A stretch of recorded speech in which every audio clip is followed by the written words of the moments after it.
Hey besties, welcome to our channel Telugu Italian. Last week మనం conduct చేసిన సర్వేలో next important topic గా consider చేసింది బ్యాచిలర్స్ ఇన్ ఇటలీ.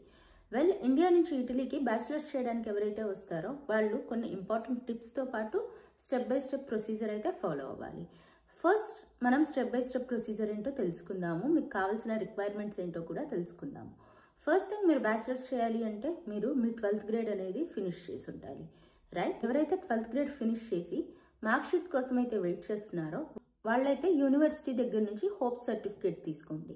ఈ హోప్ సర్టిఫికేట్ అంటే ఏంటంటే, ఫర్ ఎగ్జాంపుల్ మీకు ఫస్ట్ ఇయర్లో 75% వచ్చింది అనుకోండి, సెకండ్ ఇయర్లో ప్రాబబ్లీ మీరు 70 to 75% అనేది ఎక్స్పెక్ట్ చేస్తున్నారు, లేదా 80% ఆ స్టూడెంట్ దగ్గర నుంచి ఎక్స్పెక్ట్ చేస్తున్నాము అని చెప్పి మీ ప్రిన్సిపల్ సైన్ చేసి స్టాంప్ చేసి ఇస్తారు. దీన్ని మీరు అపోస్టిల్ అయితే చేయించాలి. ఇన్ కేస్ అపోస్టిల్ చేయించకపోతే ఈ డాక్యుమెంట్ అనేది ఇన్వాలిడ్ గా కన్సిడర్ చేస్తారు. ఓకే, మీ దగ్గర అయితే ఇప్పుడు లెట్స్ సే 12th సర్టిఫికేట్ ఉందని అనుకుందాము. దీని తర్వాత మీరు ఫ్లై చేయాలి లేదా ఏ ప్రాసెస్ చేయాలన్నా సరే ఫస్ట్ కావాల్సింది పాస్పోర్ట్. సెకండ్ థింగ్ ఏంటి అంటే, let's say me 12th certificate ఉంది అంటే దాని ట్రాన్స్క్రిప్ట్ కూడా కావాలి, అలాగే medium of instruction or IELTS or TOEFL certificate. ఇంతకు ముందు 2022 వరకు చాలా యూనివర్సిటీస్ మీడియం ఆఫ్ ఇన్స్ట్రక్షన్ ని కన్సిడర్ చేసేవి, బట్ ఇప్పుడు 90% of universities IELTS or TOEFL ని మ్యాండేటరీగా అడుగుతున్నాయి. అయితే మీరు 2 లెటర్ ఆఫ్ రికమెండేషన్స్ అయితే తీసుకోవాలి. ఈ 2 లెటర్ ఆఫ్ రికమెండేషన్స్ మీరు మీ యూనివర్సిటీ నుంచి లేదా మీ ఎడ్యుకేషన్ ఇన్స్టిట్యూట్ నుంచి తీసుకోవచ్చు. ఒకటి మీ ప్రిన్సిపల్, సెకండ్ హైయర్ అథారిటీ ఎవరైతే ఉంటారో వాళ్ళ దగ్గర అయితే తీసుకోండి.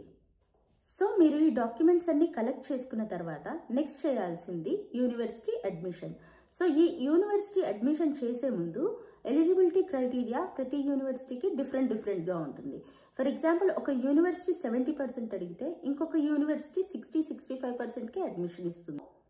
సో మీరు అడ్మిషన్ అప్లై చేసే ముందే ఆ యూనివర్సిటీ రిక్వైర్మెంట్ అనేది ఒకసారి కంప్లీట్ గా చూసుకొని అప్పుడు మాత్రమే అప్లై చేయండి. ఇంకొక విషయం ఏంటి అంటే, మీరు మెడిసిన్ స్టూడెంట్స్ లాగా ఒక యూనివర్సిటీకి మాత్రమే అప్లై చేయాలి అనే కన్స్ట్రెంట్ ఏమీ లేదండి. మీరు 3 or 4 యూనివర్సిటీస్ కి అప్లై చేయొచ్చు. కానీ మీకు ఏ యూనివర్సిటీలో అడ్మిషన్ రావాలి అన్నా TOLC అనే ఎంట్రన్స్ ఎగ్జామ్ అయితే రాయాలి.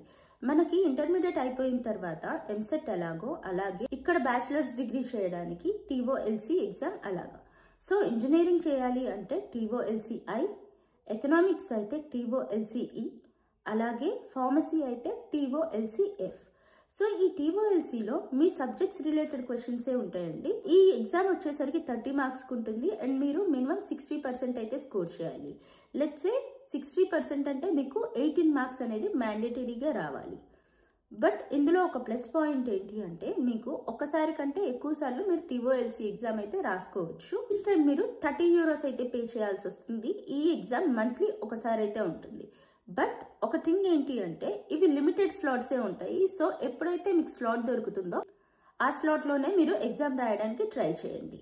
ఇంకొక ప్లస్ పాయింట్ ఏంటి అంటే, ఇన్ కేస్ మీరు 2026 కి ప్లాన్ చేస్తున్నారు బట్ 2025 డిసెంబర్ లో మీరు TOLC ఎగ్జామ్ అయితే అటెంప్ట్ చేశారు, క్లియర్ చేశారు అని అనుకుందాం. సో ఈ స్కోర్ ని మీరు నెక్స్ట్ 2026 ఇంటెక్ టైంలో యూజ్ చేసుకోవచ్చు. ఓకే, అడ్మిషన్ అయిపోయింది.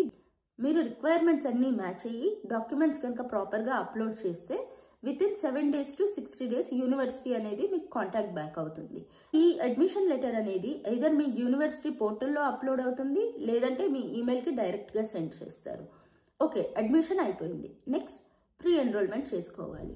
ఈ ప్రీ ఎన్రోల్మెంట్ universeitaly.it అనే వెబ్సైట్ లో చేయాలి. ఫర్ ఎగ్జాంపుల్, మీరు ఒక 2-3 యూనివర్సిటీస్ కి అప్లై చేశారు, 2 యూనివర్సిటీస్ నుంచి రెస్పాన్స్ వచ్చింది.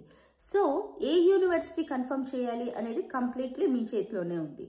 సో మీరు ఏదైతే యూనివర్సిటీకి కన్ఫర్మ్ చేద్దామని అనుకుంటున్నారో ఆ యూనివర్సిటీతో ప్రీ ఎన్రోల్మెంట్ అయితే చేసుకోండి.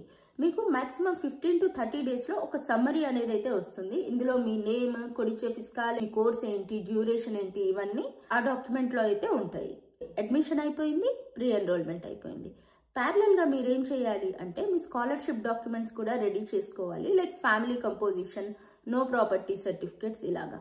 సో మీ ప్రీ ఎన్రోల్మెంట్ అయిపోయిన తర్వాత మీరైతే ఎన్రోల్మెంట్ ఫీ అయితే పే చేయాలి. దీన్నే రిజిస్ట్రేషన్ ఫీ అని కూడా అంటారు. యూనివర్సిటీ టు యూనివర్సిటీ ఈ అమౌంట్ అనేది అయితే వేరీ అవుతుంది. కొన్ని యూనివర్సిటీస్ కి €30 ఉంటే యూనివర్సిటీస్ కి €150-200 వరకు ఉంటుంది. సో మినిమం అనేది 0, మాక్సిమం అనేది 200 అనుకోండి. అండ్ ఎవరికైతే స్కాలర్షిప్ వస్తుందో వాళ్ళకి ట్యూషన్ ఫీ వేవర్ అవుతుంది. బట్ ఈ ఎన్రోల్మెంట్ ఫీ అనేది అయితే ఎవరైనా పే చేయాల్సిందే. వన్స్ మీకు ప్రీ ఎన్రోల్మెంట్ వచ్చిన తర్వాత మీరు డిఓవి అయితే అప్లై చేయాలి.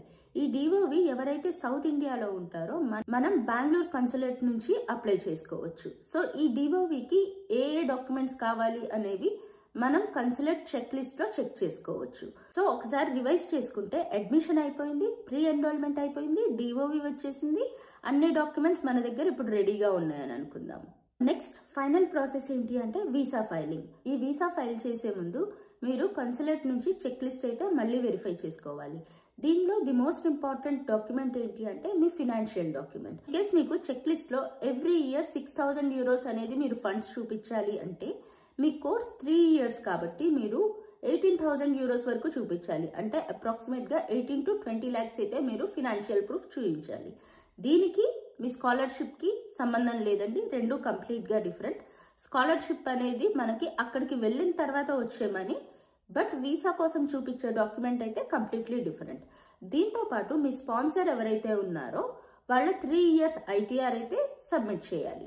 ఐటీఆర్ లేకపోతే దానికి ఆల్టర్నేట్ డాక్యుమెంట్స్ ఏంటి అనేది అయితే నేను ఒక షార్ట్ చేశాను, మీరు నా రీసెంట్ వీడియోస్ ఒకసారి వెరిఫై చేయొచ్చు.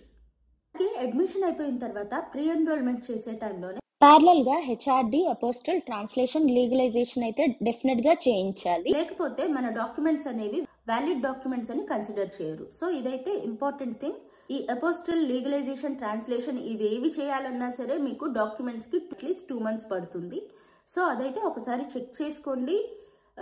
సో మీరైతే థింగ్స్ అన్ని ప్యారలల్ గా ప్రాపర్ గా ప్లాన్ చేసుకోండి. ఐ హోప్ నేను ఆల్మోస్ట్ అన్ని కవర్ చేశాను అని అనుకుంటున్నాను. స్టిల్ మీకు ఏదైనా డౌట్ ఉంది అంటే నాతో 1-on-1 సెషన్ బుక్ చేసుకోవచ్చు. చాలా తక్కువ ప్రైస్కి నేనైతే మీకు గైడెన్స్ ఇస్తున్నాను. అలాగే ఎండ్ టు ఎండ్ గైడెన్స్ కావాలి అన్నా సరే నేను మీకు ప్రొవైడ్ చేయగలను. ఇన్ కేస్ మీరు సెషన్ బుక్ చేసుకోవాలి అంటే యూట్యూబ్ డిస్క్రిప్షన్లో ఫామ్ అయితే ఉంటుంది, ఫిల్ చేయండి. నేనే మీకు కాంటాక్ట్ బ్యాక్ అవుతాను. అండ్ సాటర్డే సండేస్ మనం సెషన్ పెట్టుకోవచ్చు. వీడియో నచ్చితే లైక్ చేయండి, షేర్ చేయండి, సబ్స్క్రైబ్ చేయండి. అలాగే ఎవరికైతే అవసరమో వాళ్ళకి ఈ ఇన్ఫర్మేషన్ పాస్ చేయండి. అలాగే మీ సపోర్ట్ ని స్ప్రెడ్ చేయండి. See you guys in another video. Until then, by.